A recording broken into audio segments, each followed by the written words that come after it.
হাফেজ এমডি আল শাহরিয়া আপনি লিখেছেন, আমার বংশ প্রতি বছর অল্প বয়সী যুবকরা আমার বংশে প্রতি বছর অল্প বয়সী যুবকরা মৃত্যুবরণ করেন।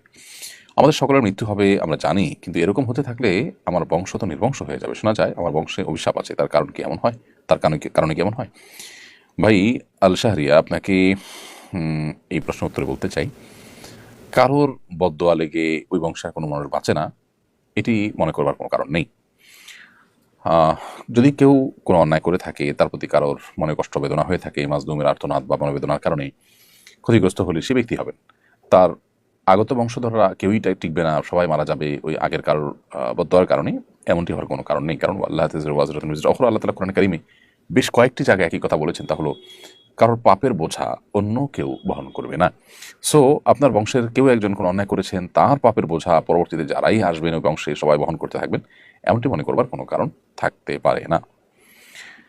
তবে এটি নিছক কাকতালীয় বিষয় হতে পারে। তারপর এখানে কোনো স্বাস্থ্যগত কোনো ব্যাপার থাকতে পারে, যেটার কারণে আপনার বংশে এই ধরনের অসুবিধা তৈরি হচ্ছে। হতে পারে এমন কোনো খাবার বা এমন কোনো বিষয় আছে যেখান থেকে আসলে এই ধরনের দুর্ঘটনা ঘটছে। পারিবারিকভাবে দেখা যায় ক্যান্সার ইত্যাদি টেন্ডেন্সি থাকে, সেটা কারণের সময় ক্যান্সার আক্রান্ত হয় একটা ফ্যামিলিতে অনেক মানুষ।